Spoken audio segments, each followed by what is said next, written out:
Welcome to the Little Bishes Stitches Knitting Podcast, Episode 7.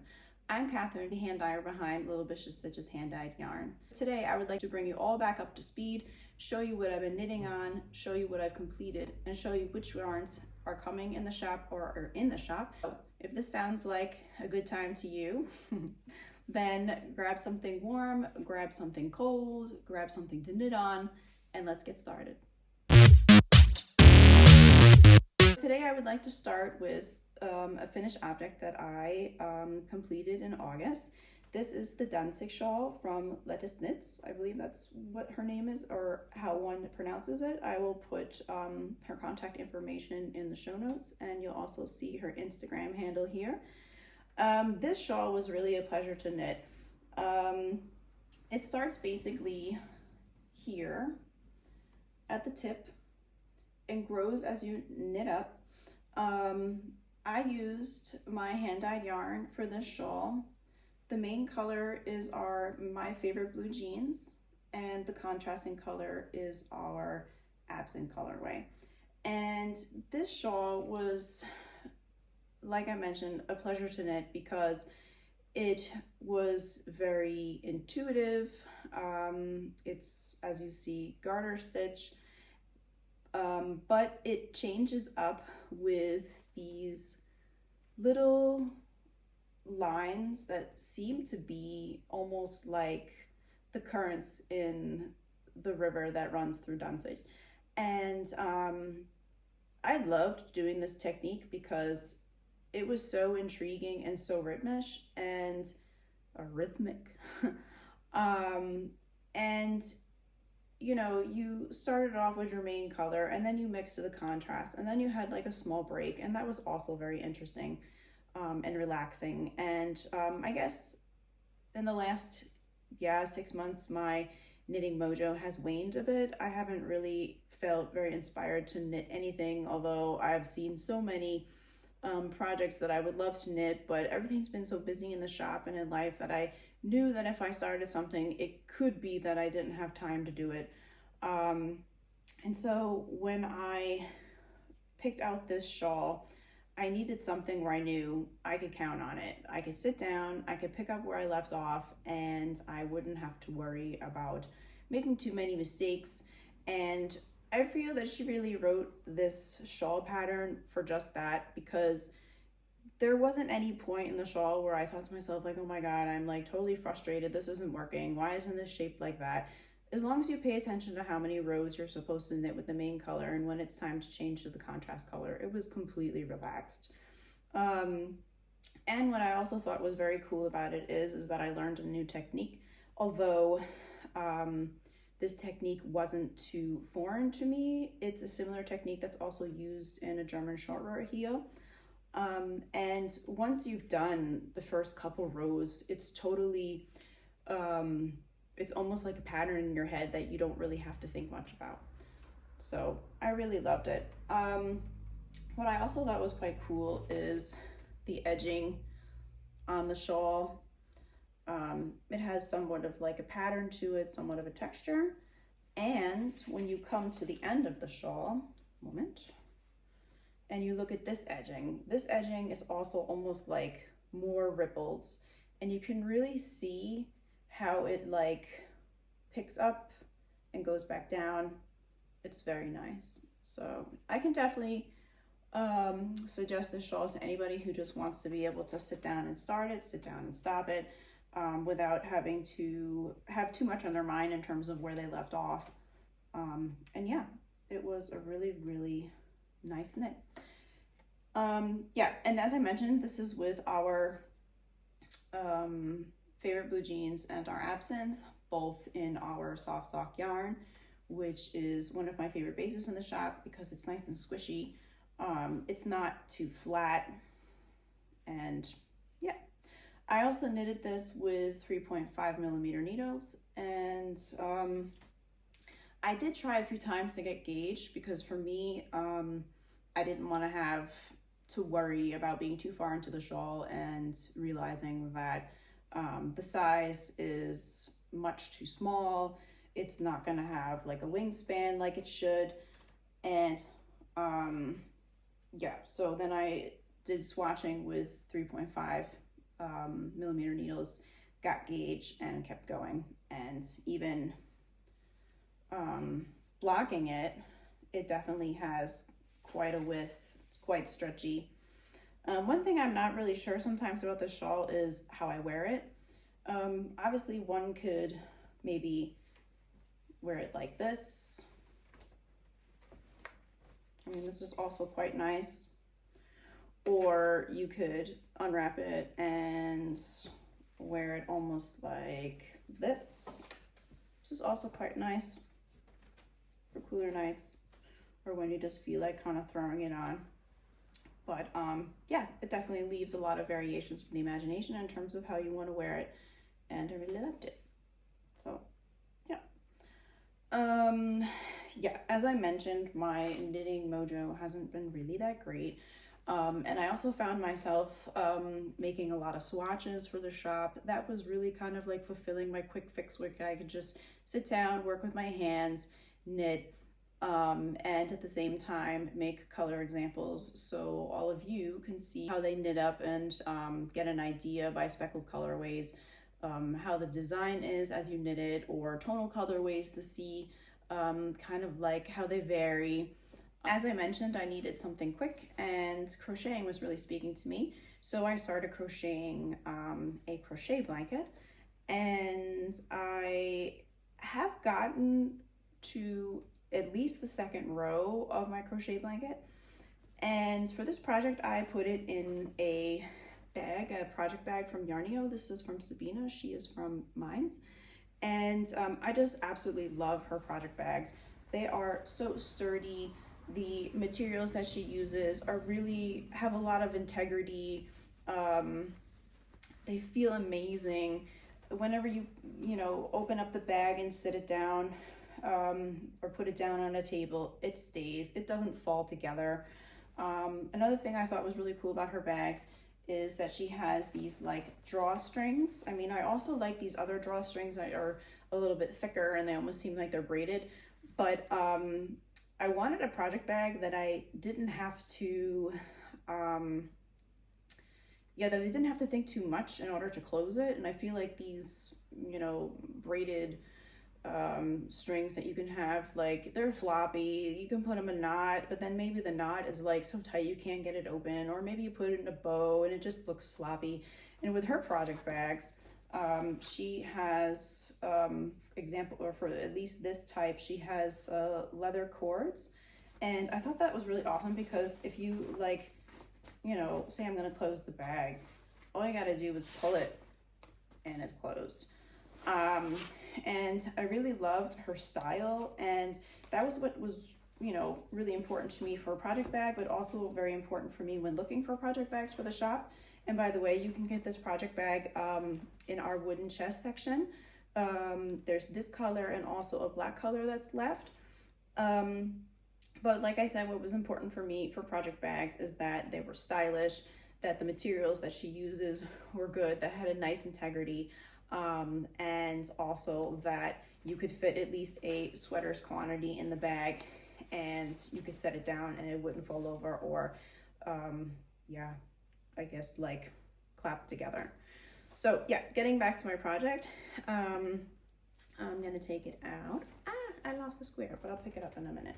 So here is the first row of my crochet blanket, and yeah, this has been really a nice project for me when I come home, or when I'm done in the shop and I just really kind of need to empty out my head. I don't really have to think about much.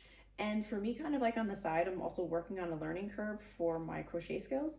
And I really feel that this blanket has definitely helped with that. Colors I'm using here are one-of-a-kind colorways from our last year's advent calendar. Our last year's advent calendar was called Evening Art, and Evening Art was a series that I had on my Instagram profile where every evening I posted a piece of art that really spoke to me, that I really loved. And then for the advent calendar, I picked out those colorways, or rather those pieces of art for the colorways each. And since I made a calendar for me as well last year, I started using my calendar to make this blanket. And this yarn is a base that we had in the shop for a little while. This is a BFL base. And I used a 4.0 crochet hook for this. And I started off with a simple square, doing a simple crochet pattern. And I'm really learning still with crochet. I'm in no way, shape, or form thinking that I've learned everything, or sometimes I can't even remember what the crochet terminology is. But for me, it's just important to know how many crochet loops I have and how many times I've picked them up in order to make the next row. And I'm just really learning. So yeah, for some of the squares, I guess, for example, starting this blanket, I didn't make the squares individually. I just basically kept going with another color. But at some point I decided that I wanted to make the squares individually, because at some point I noticed that it could be possible that I'm not really paying attention to how many loops I have. And that was definitely influencing the size of the square. So I would start off with one size, and then the next square would be too large. With this square being the next, I lucked out, but I noticed with the other squares it was becoming a problem. Like I said, sewed them together. I think I did quite a good job. Do you guys make your squares individually? Do you just keep going when you make a crochet blanket? I would love to hear from you how you guys do it, because like I said, I'm learning, and any bits of tips or information totally helps. But yeah, this worked for me for now. Yeah, I also, I guess, did different patterns. This one I did basically back and forth. And then when I switched to a different pattern type, here I basically started in the middle of the square and worked in a circle, and the square became bigger. That worked quite well. I believe I also blocked them to some extent. The first few squares I just soaked in water with wool wash and then put them on my little play mat that I have and stretched them.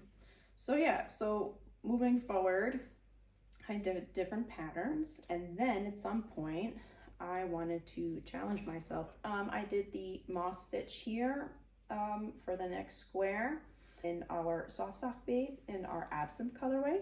And Absinthe is a colorway we've had in the shop for the last, I'd say, almost 3 years now. And this colorway is so popular, just flew off the shelves. So I'll show you guys right here. This is our Absinthe colorway. This colorway I really, really love because it's so doomy and gloomy in a very, yeah, I'd say green and blue sense. When I dyed this color, it reminded me of the drink Absinthe, so I named it that, because of like the really like green color.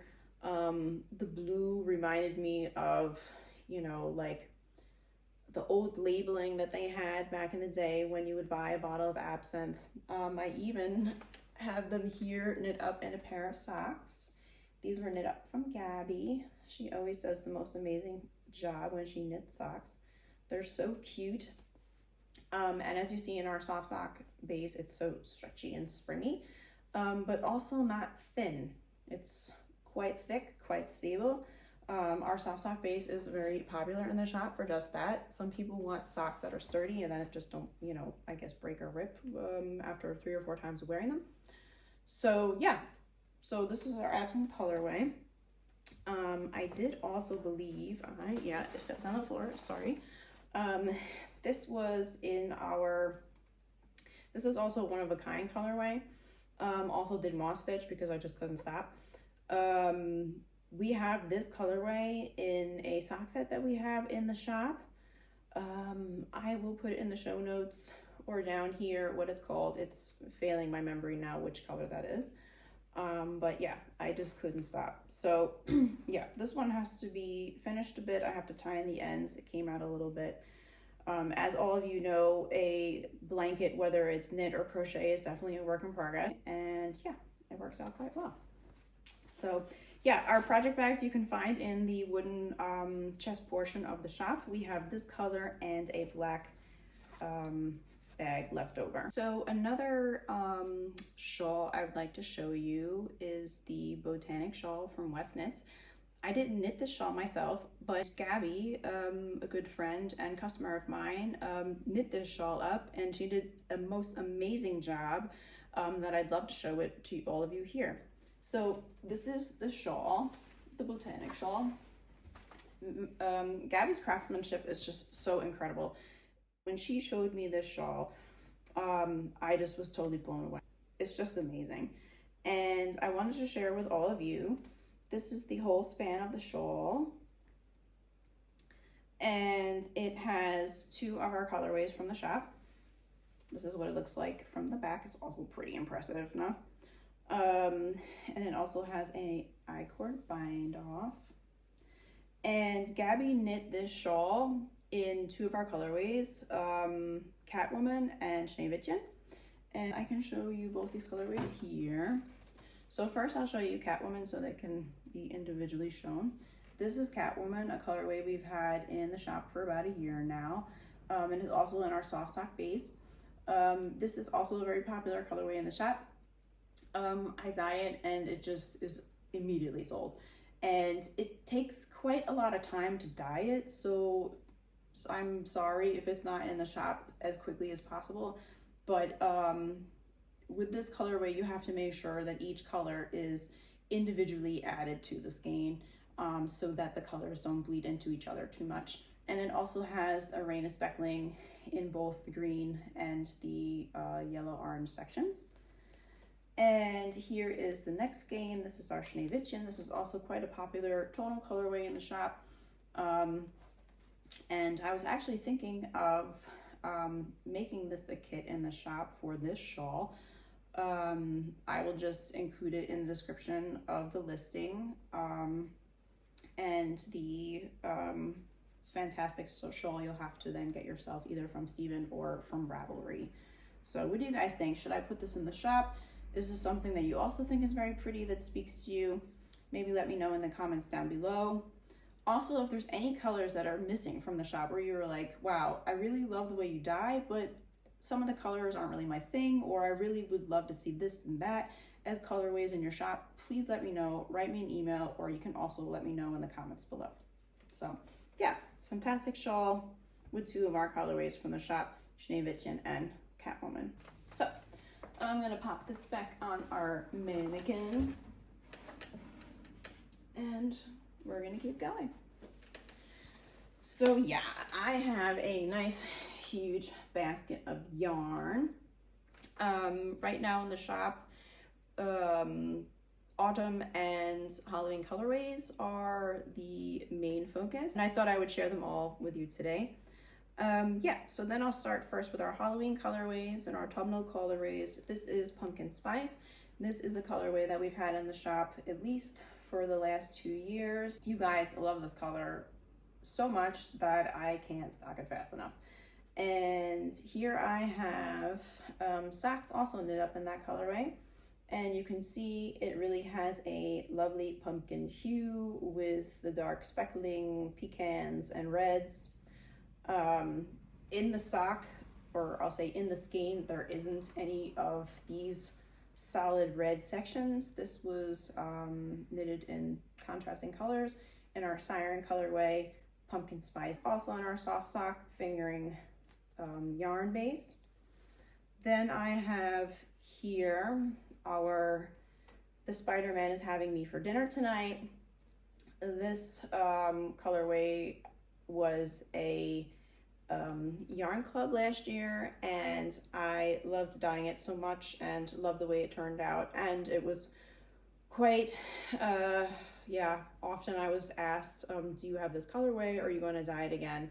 And I thought, okay, so Halloween is coming, I'm just gonna dye a whole bunch of these and put them in the shop. So yeah, you have really cool spots of purple with really distant minimalistic speckling, and the name is inspired by a Cure song. I'm a really big Cure fan, And it just reminded me of the vision that one has while listening to the song. So we have this in the shop in our soft fingering base as well.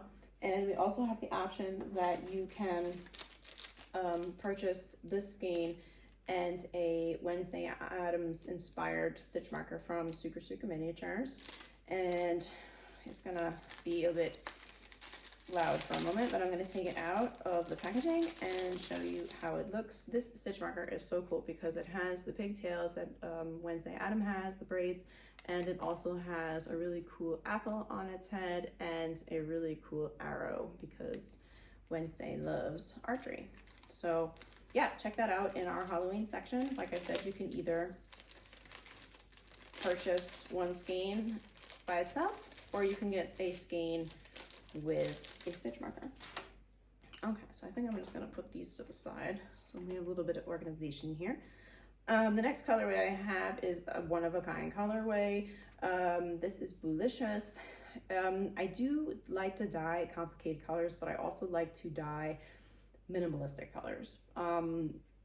This colorway was the leftovers of the dye stock that I had, because some colors, when you're hand dyeing yarn, you can put as much citric acid in there as you want, and obviously you shouldn't put too much in there because it makes the yarn very scratchy.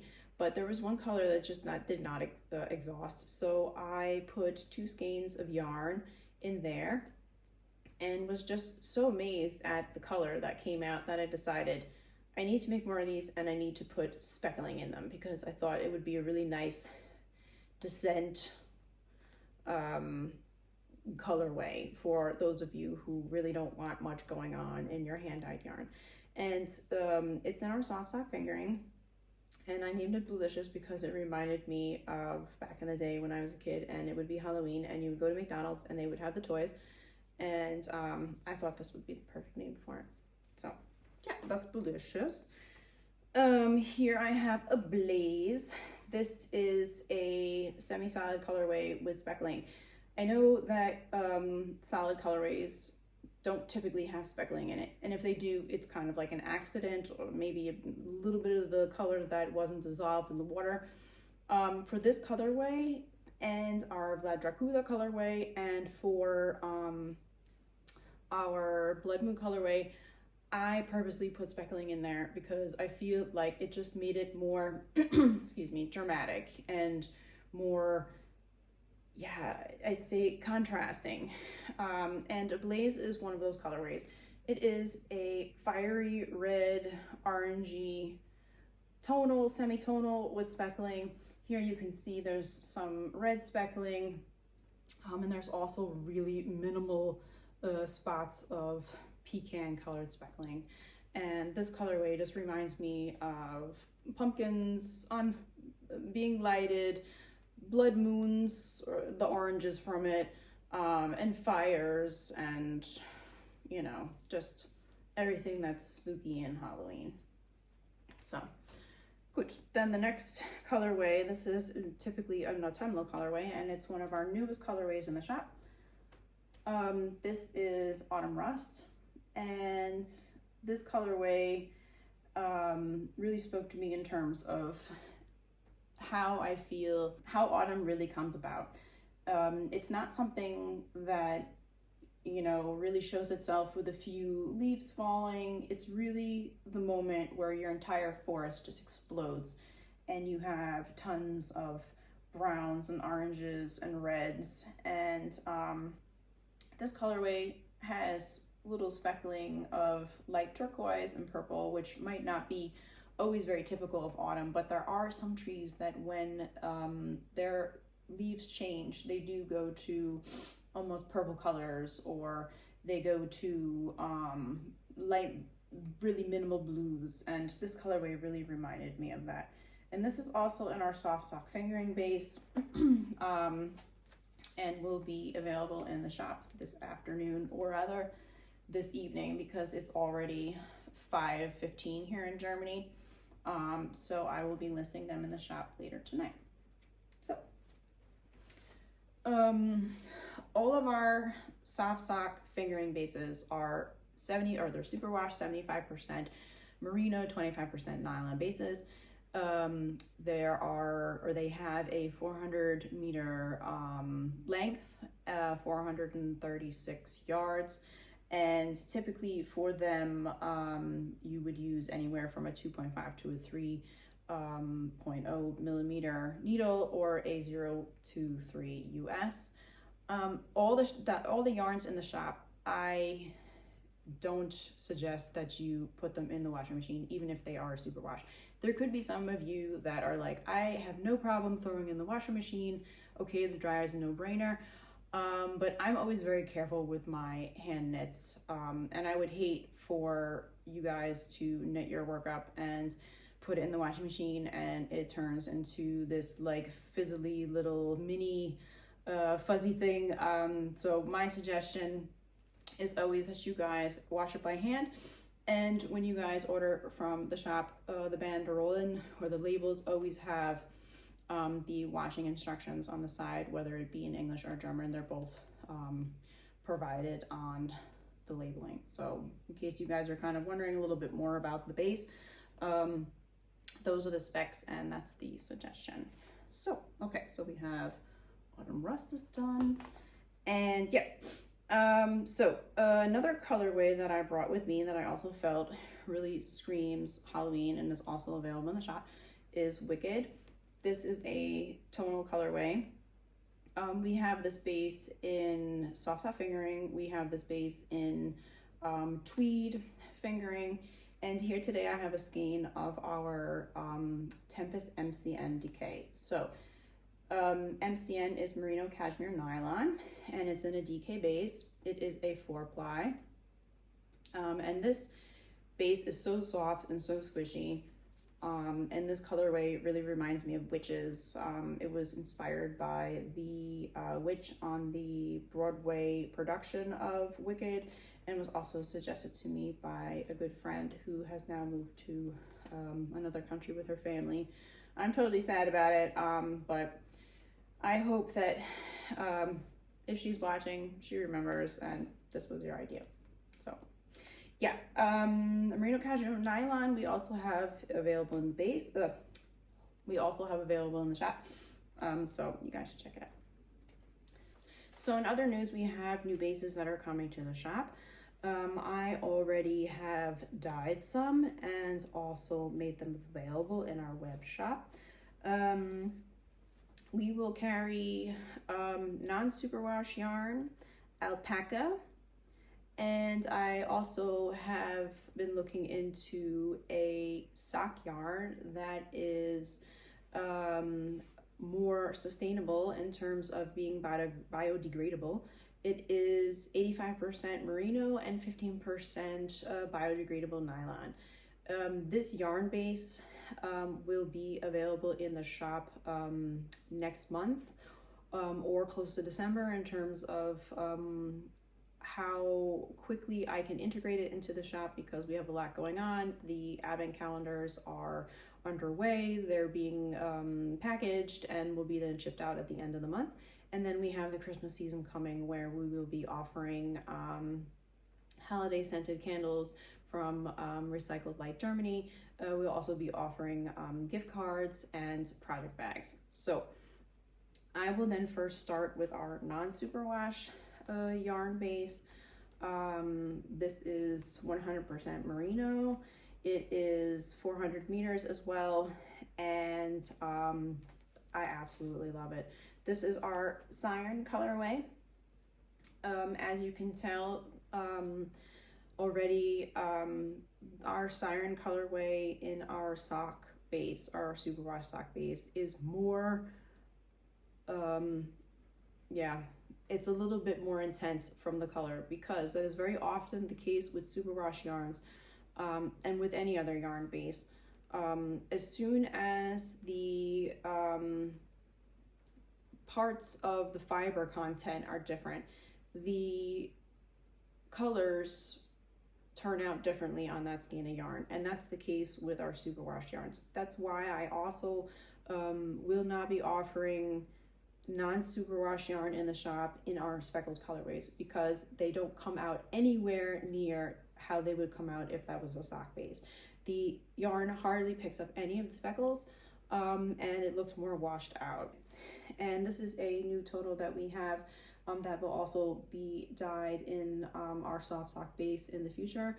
This is our colorway Ursula in non-superwash, and it's just the most amazing color. I can imagine when I dye this in our sock base that this color will definitely be a little bit more rich and deeper in intensity than it does, or how it looks in a non-superwash. So another base that we have in the shop is Alpaca Zaida. This is our Bewitched colorway, and again, looks much lighter than it does in our sock base. This base, excuse me, I thought would be very like, yeah, too like fuzzy, and I was a bit skeptic about dyeing a yarn that had had silk in it, because it's just sometimes too shiny for me, and I really don't like that. But with this alpaca mix, it's not as shiny as I thought it would be, and it's actually quite lovely and very squishy. So this is our Bewitched. Yeah, moving on to the next base. This is also alpaca, but it's merino alpaca. And here I have it in our Ursula colorway and in our Siren colorway. And this yarn is so cool because it is it has the most amazing halo.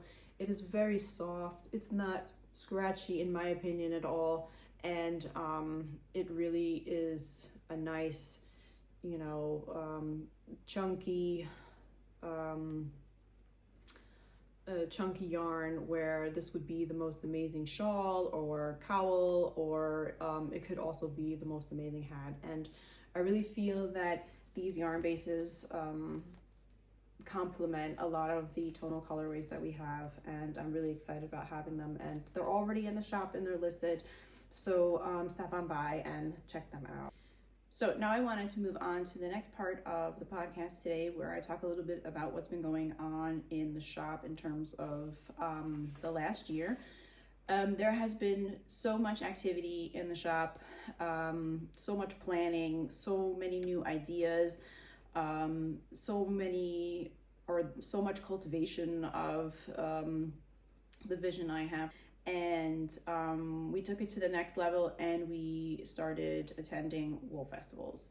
And I must admit, I first was very skeptic about doing so, because I thought, you know, I'm a small indie hand dyer, and you go to a festival and it's just huge and there's so many people, and does my, you know, product speak to them and whatnot. And then I decided to apply to the wool festival in Kassel. And I spoke to Katja Stein and said, hi, I'm a small hand dyer.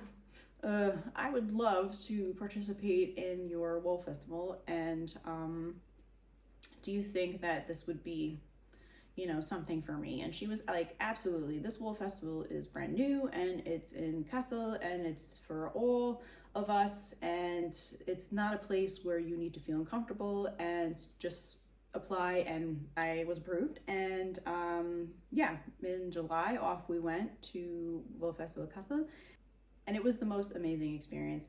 The venue was great. It was 2 levels, just filled with vendors, anywhere from raw wool dyers to companies that provided dye for the dyers. Botanic was there. There were other artisans there too, who made anywhere from stitch markers to spindles.